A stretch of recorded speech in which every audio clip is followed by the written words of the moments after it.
ভাবি দুনিয়াটা বড়ই কঠিন, কেউ কাউকে এমনি এমনি টাকা দেয় না, সবাই বিনিময় চায়। তোমার স্বামী বিদেশে যাবে, তাই তোমার টাকা দরকার। আমি তোমাকে টাকা ধার দিব, তবে আমি তোমার সাথে একটি কাজ করতে চাই। যদি তুমি আমার সাথে কাজ করতে রাজি থাকো তাহলে আমি তোমাকে টাকা দিব। আমার সম্মতি বুঝতে পেরে হঠাৎ দেওর আমাকে ধাক্কা মেরে ফেলে দিল। তারপর দেওর আমার সাথে যা করলো তা শুনলে আমি শিওর বলতে পারি তোমাদের দাঁড়িয়ে যাবে এবং তোমরা কাজ করতে বাধ্য হবে। আমার নাম ফারহানা আক্তার বিথি। বয়স 23 বছর। আমার বিয়ে হয় যখন আমার বয়স 19 বছর।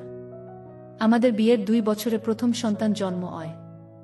আমার স্বামী জবেদ আলী বিদেশে যাওয়ার চেষ্টা করছে। দেশের বর্তমান যে অবস্থা, রিক্সা চালিয়ে সংসারের চালানো কষ্টকর হয়ে পড়েছে। রিক্সা চালিয়ে যে পরিমাণ টাকা আয় করে তা দিয়ে আমাদের সংসার চালাতে কষ্ট হয়। প্রত্যেক মাসে কিছু পরিমাণ টাকা ধার করে চলতে হয়। বিগত 2 বছরে প্রায় 30,000 টাকা ধার হয়ে গেছে। দিন দিন ধারের পরিমাণ বেড়েই চলেছে। চিন্তায় চোখে মুখে সর্ষে ফুল দেখতে লাগলাম। আমাদের গ্রামের একজন ওমান প্রবাসী ওমান ভিসা দেয়ার অফার দেয়। আমার স্বামীর ওমান যাওয়ার ইচ্ছা হলো। ভিসার জন্য 3,20,000 টাকা লাগবে, কিন্তু হাতে কোনো টাকা পয়সা নেই। উপায় না দেখে আমার ভাসুর ফারুকের মাধ্যমে কৃষি ব্যাংক হতে বিভিন্ন মানুষের নামে 2 লক্ষ টাকা ব্যবস্থা করা হলো। বাকি 1,20,000 টাকা কিভাবে ব্যবস্থা করব, চিন্তা পড়ে পথ খুঁজে পাচ্ছিলাম না। একদিন আমরা ঘরে বসে আলোচনা করলাম যে ঢাকার শহরে আমার স্বামীর 2 জন মামাত ভাই ও একজন দূরসম্পর্কের দেওর থাকে। তাদের বাসায় গেলে কোনো সাহায্য পাওয়া যায় কিনা দেখা যেতে পারে। যে ভাবা সেই কাজ। আমরা দিনক্ষণ ঠিক করে প্রথমে আমার দেওরের কেরানীগঞ্জের বাসায় গিয়ে উঠলাম। আমার দেওর অবিবাহিত ছিল, সরকারি ভালো চাকরি করে, ভালো বেতন পায়। বেতন ছাড়াও ভালো আউট ইনকাম পায়, তাই টাকার কোনো অভাব নাই বললে চলে। সামনে বিয়ে করার পরিকল্পনা আছে, তাই বড় একটি বাসা নিয়ে থাকে। আমরা সন্ধ্যা 6টায় দেওরের বাসায় গিয়ে পৌঁছালাম। আমাদেরকে দেখে দেওর খুবই আশ্চর্য হয়ে গেল আর কইল, ভাবি আপনারা কোথায় হতে এলেন, কিভাবে এলেন, কি উদ্দেশ্যে এলেন? একসাথে অনেকগুলো প্রশ্ন করে আমাদেরকে বাসায় অভ্যর্থনা জানান। আমরা বাসায় ঢুকলাম, হাত মুখ ধুয়ে ফ্রেশ হলাম। দেওর আমাদের বাড়ির সবার কথা জানতে চাইল। আমাদের ও তাদের বাড়ির সবার কথা তাকে জানালাম। আমরা যাওয়ার কিছুক্ষণের মধ্যে কাজের মহিলা আসাতে আমাদের সকলের জন্য রাতের রান্না করার আদেশ দিল। আমাদের উদ্দেশ্যের কথা এখনই কইলাম না, রাতে খাওয়া দাওয়া শেষ করে কইল প্ল্যান হরেছি। সন্ধ্যার সামান্য পরে আমার স্বামী কইল, আমি একটু আমার মামাতো ভাইয়ের বাসা থেকে ঘুরে আসি, তারপর রাতে একসাথে খাওয়া দাওয়া শেষ করে কথা বলবো। দেওর কইল, রাতে ঠিক চলে আসবেন তো ভাইয়া? আমার স্বামী কইল, হ্যাঁ আসব। দেওর কইল, তাহলে যান, আর শুনেন, যদি রাতে আপনি না আসেন আমি কিন্তু ভাবিকে আস্ত রাখব না বলে দিলাম। 3 জনেই আমরা অট্টহাসিতে ভেঙে পড়লাম।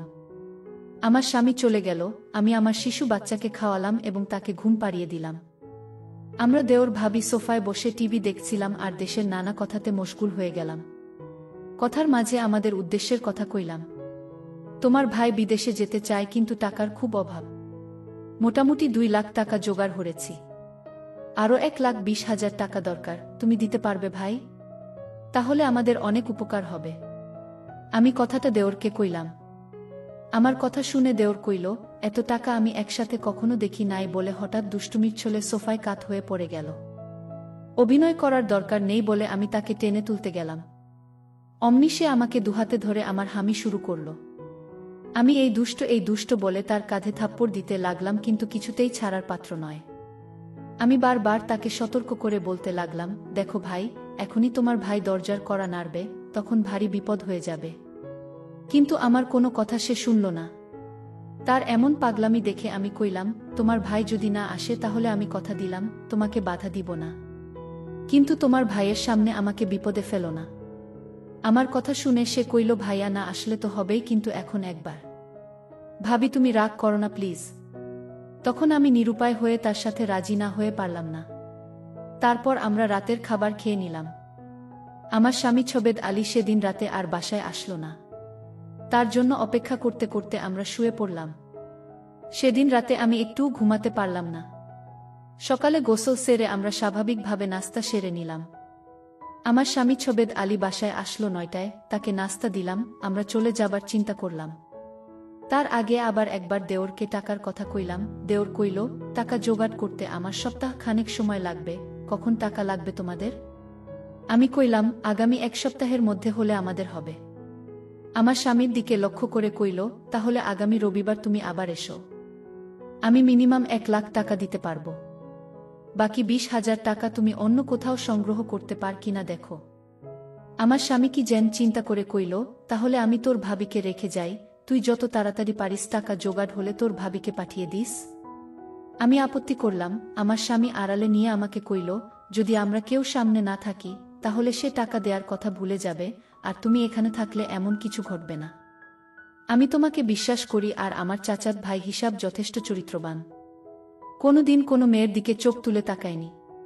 তুমি এখানে থাকো, টাকা যে কোনো উপায়ে আমাদের পেতে হবে। আমার বাড়ি গিয়ে বাকি আরও 20,000 জোগাড় করতে হবে, আর তুমি বুঝিয়ে সুজিয়ে 1 লাখ নিতে পারো কিনা দেখো। আমি রয়ে গেলাম। আমার স্বামী চলে গেল। যত সন্ধ্যা হয় আমার মন দুরু দুরু কাঁপছে। আজ আমার কি অবস্থা করে সৃষ্টিকর্তাই ভালো জানে। আবার একজন সুপুরুষের বিছানায় থাক ভেবে মনে এক প্রকার আনন্দও হচ্ছে। আমার স্বামীকে গাড়িতে তুলে দিয়ে 1 ঘন্টার মধ্যে দেওর ফিরে আসলেও দিনে কোনো প্রকার কিছু করেনি, হয়তো রাতের অপেক্ষা আছে। রাত প্রায় 8টা বাজল। আমরা রাতের খাওয়া দাওয়া শেষ করে নিলাম। এবার শুয়ার পালা। আমি আমার সন্তানকে খাওয়ায়ে ঘুম পাড়িয়ে নিলাম। আমি জানি আমি যেখানে ঘুমাই না কেন সে আমার সাথে ঘুমাবে, হয়তোবা তার ঘরে নিয়ে আসবে। তাই আমি সরাসরি তার ঘরে গিয়ে শুলাম। দেওর এসে টিভি অন করে সোফায় আরাম করে বসল। বসেই আমায় ডাকল, বিথি ভাবি সোফায় আসু। আমি কোনো জবাব না দিয়ে ডান কাতে শুয়ে রইলাম। আমি মনে মনে ভাবছিলাম সে কোলে করে তুলে নিয়ে তার পাশে বসিয়ে নিক। ও কয়েকবার আমাকে ডেকে সাড়া না পাওয়ায় সোফা হতে উঠে আসলো, আর আমাকে ভাবি ভাবি বলে ডাকতে লাগলো। আমি সাড়া না দিয়ে পারলাম না। আমি কইলাম, এখন অনেক রাত হয়েছে, ঘুমিয়ে পড়ো। তারপর সে বিছানায় গিয়ে শুয়ে পড়ল। কিছুক্ষণ ঘুমানোর পর আমার কেন জানি ঘুম ভেঙে গেল। আমার ঘুম ভাঙার পর আমি দেখতে পারলাম আমার সবকিছু কেমন যেন এলোমেলো হয়ে আছে। মনে হচ্ছে অনেক বড় কিছু হয়ে গেছে আমার সাথে। বুঝতে আর বাকি রইল না ঘুমের মধ্যে কি ঘটনা ঘটে গেছে। মনে মনে ভাবলাম এখানে আর থাকবো না, চলে যাব। কিন্তু আবার ভাবলাম এখন চলে গেল স্বামীর বিদেশ যাওয়ার টাকা জোগাড় হবে কিভাবে। তাই আমার যত কষ্টই হোক না কেন আমাকে সব কষ্ট সহ্য করতে হবে। এসব কথা ভাবতে ভাবতে সকাল 9টা বেজে গেল।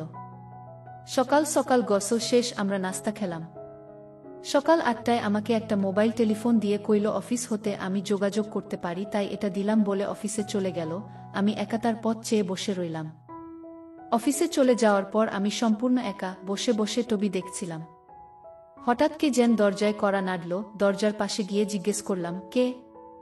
বাহির হতে জবাব এল, আমি কাজের বুয়া। আমি দরজা খুলে দিলাম। কাজের বুয়া রান্নাবান্না সব শেষ করে আমার কাছ থেকে বিদায় নিয়ে চলে গেল। আমি আবার টিভি দেখায় মগ্ন হলাম। বেলা প্রায় 12টা বাজল। আমি গোসল করার জন্য প্রস্তুতি নিলাম। এমন সময় মোবাইলটা বেজে উঠল। দৌড়ে গিয়ে রিসিভ করলাম। ওপাশ হতে আমার মিষ্টি দেওর বলতে লাগলো, ভাবি আমি একজন লোকের মাধ্যমে 5,000 টাকা পাঠাচ্ছি। লোকটা আমার খুব আপন, একটু ভালো করে মেহমানদারি করবেন, সে যেন আমার কাছে তোমার দুর্নাম না করে। চা নাস্তা যা চায় তা দিবেন, কোনো কার্পণ্য করবেন না, বুঝলেন? আর টাকাগুলো আপনার জন্য। যদি আপনাকেও চায় তাহলেও ফেরাবেন না, বলে হা হা করে হেসে উঠল। আমি যা দুষ্ট বলে টেলিফোন রেখে দিলাম। আমি আবার টিভি দেখার জন্য সোফায় বসলাম। টিভিতে একটা ইংলিশ সিনেমা চলছে। এমন সময় দরজায় কড়া নাড়ার শব্দ হলো। আমি দরজা খুলে দিলাম। দরজা খুলে আমি ভয়ে চুপসে গেলাম। এ কি দেখছি! সম্পূর্ণ এক নিগ্রো মানুষ, ভসভসে কালো রং, প্রায় 6 ফুট লম্বা এবং মোটা আকারের লোক, দেখতে দৈত্যের মতো। হাতের আঙ্গুলগুলো যেন আমাদের বাঙালিদের হাতের বাহুর মতো, যেমন লম্বা তেমন সুন্দর। লোকটি বাংলায় কইল, আসতে পারি ভাবি? আমি হেসে কইলাম, হ্যাঁ আসুন। লোকটি সরাসরি সোফায় গিয়ে বসল। সামনে এক অপরিচিত লোকের উপস্থিতি আমার একেবারে মনে ছিল না। আমি চা নাস্তা তৈরি করে লোকটিকে দিলাম। সে আমাকে দেখে মুচকি মুচকি হাসছে, আর আমার দিকে কেমন করে চেয়ে রইল। তারপর সেই নিগ্রো লোকটি আমাকে কইল, ভাবি যদি কিছু মনে না করেন আসুন আমরা একটু গল্প করি। আমি কইলাম, ঠিক আছে ভাই। আসলে আমারও তার সাথে গল্প করতে ভালোই লাগছিল। এ লোকটা যদি আমার স্বামী হতো, অথবা এ লোকটাকে যদি যেভাবে হোক প্রতিদিন পেতাম, অথবা 2 দিন পর পর পেতাম, অথবা সপ্তাহে একবার পেতাম, কতই না মজা হতো। আসলে এই নিগ্রো লোকটিকে দেখে আমার মাথায় শয়তানি কাজ করছিল। ওই হালার কি শক্তি আছে আজকে আমি দেখতে চাই। আমি দেখতে চাই তারা কেমন পারে। আর তাছাড়া আমার স্বামীটা একেবারেই দুর্বল। তাই তাকে দেখে আমার অনেক ইচ্ছে হলো। আবেগের মোহে পড়ে গেছিলাম তার সাথে। বাবারে বাবা, এত ভয়ঙ্কর তারা! আমি কোনোরকমে আমার জান নিয়ে ফিরছিলাম। মনে হচ্ছিল একটা পাহাড়ের উপর চাপা পড়ে গেছিলাম। সে তার কাজ করে আমার হাতে 5,000 টাকা দিয়ে দিল। আমার মেহমানদারি তার নাকি বেশ ভালো লেগেছে। কিন্তু সে চলে যাওয়ার সময় আমার কান্না চলে আসলো। সে কইল, কেঁদে না, সম্ভব হলে আমি আবার একবার আসব। তার চলে যাওয়ার পথে আমি এক দৃষ্টিতে চেয়ে রইলাম। ভাবলাম সে যদি আমাকে তার সাথে নিয়ে নিত। বিকাল বেলায় আমার দেওর অফিস হতে ফিরে এসে লোকটির কথা জানতে চাইল টাকা দিয়েছে কিনা। আমি কইলাম হ্যাঁ দিয়েছে। আমার দেওর আশ্চর্য হয়ে আবার জানতে চাইল তাহলে দিয়েছে? আমায় কইলাম হ্যাঁ দিয়েছে, এতে আশ্চর্য হওয়ার কি আছে? আমার দেওর হেসে উঠে কইল, এমনি এমনি দেয়ার কথা ছিল না। আমি কোনো কথা না বলে চুপ করে রইলাম। আমার নীরবতায় সে যা বুঝার বুঝে গেল। দেওর কইল, ভাবি, দুনিয়াটা বড়ই কঠিন। কেউ কাউকে এমনি এমনি টাকা দিতে চায় না, সবাই বিনিময় চায়। সে আমাকে ধারে এ টাকা দিয়েছে, যথাসময়ে এগুলো ফেরত দিতে হবে। ধার দেওয়ার জন্য সে তোমাকে চেয়ে বসেছে, কারণ আমি তোমাদের টাকার প্রয়োজনের কথা এবং তোমার উপস্থিতির কথা সব জানিয়েছিলাম। আর তুমি যদি রাজি থাকো তাহলে 1 লাখ নয়, আরও বেশি টাকা জোগাড় করে দেওয়া যাবে। শুধু দাদাকে বলবে সব টাকা আমি দিয়েছি। তোমার এসব ব্যাপার পৃথিবীর কেউ জানবে না আমি ছাড়া। আমি তো কাউকে বলতে যাব না। এতে টাকাও জোগাড় হয়ে যাচ্ছে, আর তখন ভাইয়ের বিদেশ যাওয়াটা নিশ্চিত হচ্ছে। আমি নির্বেশ সব কথা শুনছিলাম আর মনে মনে ভাবছিলাম। উপদেশ শেষ করে আবার সম্মতি জানতে চাইল। আমি কোনো উত্তর না দিয়ে নীরব রইলাম। আমার চোখে ভেসে উঠতে লাগলো আজকের লোকটির কথা। কি নাম কে জানে, জিজ্ঞেস করা সম্ভব হয়নি। খ্রিস্টান না মুসলমান তাও জানা যায়নি, তবে হিন্দু নয় যে সে ব্যাপারে নিশ্চিত। আমার দেওরটা আমার সম্মতি আবার স্পষ্ট করে জানতে চাইল।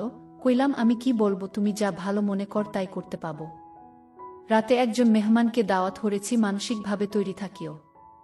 আমার মনে হতে লাগলো আমার স্বামী ছবেদ আলী তখন যেন আমাকে ব্যবসার জন্য এখানে রেখে গেছে। কিছুক্ষণ পর কাজের বুয়া আসল। সে বিকেলের চা নাস্তা তৈরি করার পাশাপাশি রাতের রান্না বান্না শেষ করে চলে গেল। রাত যত ঘনিয়ে আসছে আমার দুরু দুরু কাঁপছে। কে আসছে? কেমন হবে লোকটি? আমাকে কি কষ্ট দিবে?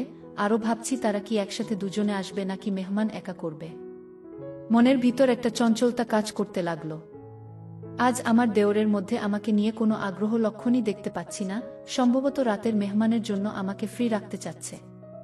রাত 8টা বাজলে আমি দেওরকে কইলাম, খেয়ে নেবে না, মেহমানের জন্য অপেক্ষা করবে? কইল, না, মেহমান খেয়ে আসবে, চল আমরা খেয়ে নিই। আমরা খেয়ে নিলাম। আমরা বসে বসে টিভি দেখছি। প্রায় রাত 10টা। দরজায় খটখট আওয়াজ শুনলাম। বুঝলাম মেহমান এসে গেছে। আমার সমস্ত শরীরে এক অজানা শিহরণ জেগে উঠল। কিছুক্ষণের মধ্যে আমার নিয়ে এক অজানা অচেনে পুরুষ শুরু করবে। আমার বিপদের সময় আমাকে 5,000 টাকা দিবে।